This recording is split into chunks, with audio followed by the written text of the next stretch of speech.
afternoon, Para Nerds. I hope your day is going absolutely wonderful. And I welcome you back to the 31 Days of Halloween. That's right, we're continuing our series on 31 of my favorite horror films. And today is probably one of the best cult classic horror films out there. And I can even, it's not really what I call classic, it is kind of a mainstream horror film.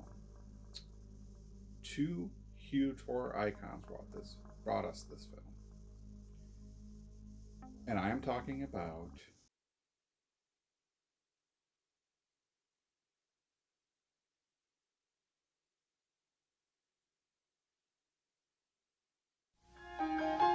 Coming soon.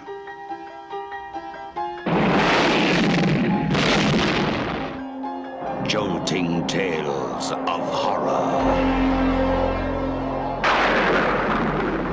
Creepshow. From the author of Carrie, The Shining, and Cujo. And the creator of Night of the Living Dead and Dawn of the Dead. You'll scream at ghastly ghouls. Cringe at weird kids. And shiver at the doings of evil doctors. This is going to be extremely painful, Mr. Verrill. Creepshow will grab you, grow on you, and give you the creeps.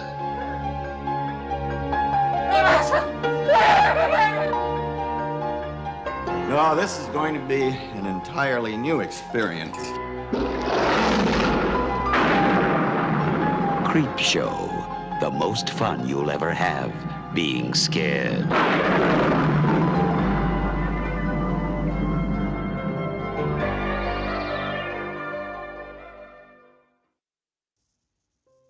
Creepshow.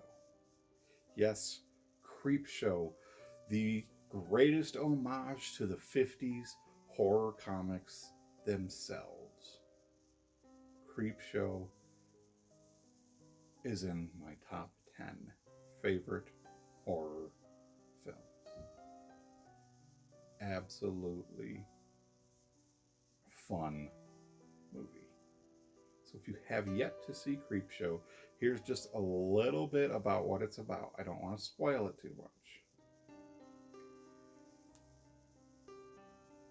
Creepshow is an anthology of 5 stories held together in a comic book style. In Father's Day, a murdered man returns from the grave to get his Father's Day cake, and mayhem and death ensue. The next story is about a meteor that crash lands on Jody Verrill's farm, and the space ooze from the meteor causes everything it comes in contact with to grow into a strange plant life. And Jody Verrill is played by Stephen King himself, who does an absolutely amazing job. One of the funnest bits of this movie. Hilarious, fun, and horrifying at the same time.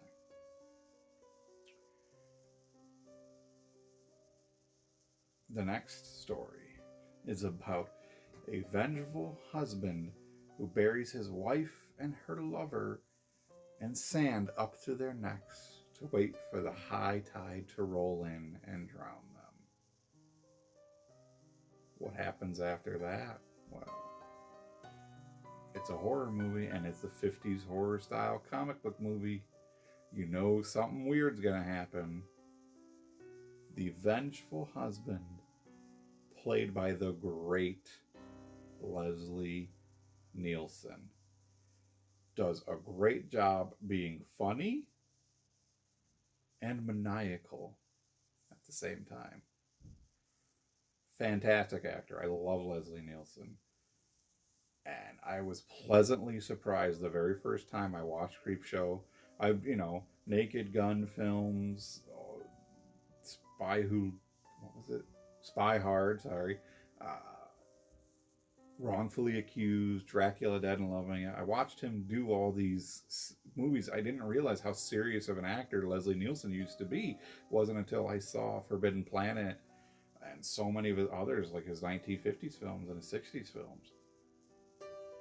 Fantastic actor, Leslie Nielsen. I'm so glad he did that character because he did an amazing job on it. Our next story is about a professor selects his nagging negative wife to become a tasty snack for a strange created creature. And this one was another fun one. Hal Holbrook, Adrienne Barbeau, great actor and actress. And boy, does it show in this story. And finally, a mean millionaire with an intense fear of insects. He's OCD, he's a germaphobe, he lives in this highly sterilized clean room, and he's a landlord, and he's about the biggest asshole of a landlord out there. He starts noticing weird, strange things in his apartment. There's cockroaches everywhere. How are they getting in here? How are these in this state-of-the-art clean room? How are these cockroaches getting in? And what do they have planned for him? Find out. This is such a fun movie. Again, it's another staple of the cult classic horror films, another staple in my must-watch during October. Creepshow is 50s horror comics come to life. It really is. It's even got the decent wraparound story starring Tom Atkins and Joe Hill, Stephen King's son. They do a great job. And boy, oh boy. See what happens. Some fun behind the scenes facts. And this first one, this cracks me up. While he was all business and his scenes on film, Leslie Nielsen had a fart machine in his pocket during shooting. He would let it go during rehearsals. And just before George A. Romero would call action, causing Ted Danson and the crew to crack up. How awesome is that? Leslie Nielsen just, during her commercials, just had a fart machine in his pocket, was just clicking it. Oh, that's so funny to me. It just shows you what a prankster Leslie Nielsen was. How funny he could be. Oh, man. And it sounds like the cast and crew had just a lot of fun on this film. Ted Danson, who played Harry Wentworth in Something to Tide You Over, along with Leslie Nielsen, he said in a television interview, his daughter was on set during the scene where his character returns from the dead, encased in rotting flesh and seaweed. He purposely tried avoiding his young daughter out of fear of scaring her. Finally, despite his best efforts, she went up to him, looked at him, and simply said, "Oh, hi, Dad." Didn't even scare her, didn't bother her whatsoever. So spent all day avoiding his daughter just to find out that she was fine. So funny. This I found interesting. Stephen King was having an allergic reaction to the makeup he had to wear for Jody Verrill's transformation. He was subjected to shots and medications so the work would be bearable. And he kept on it. It didn't ruin his performance at all. He plays Jody Verrill amazingly, especially when he starts to turn into what he turns into. Stephen King has some pretty good acting chops in this. In Father's Day, Aunt Bedelia's father comes to life after she spills whiskey on his grave. In Gaelic, the word whiskey is translated as water of life.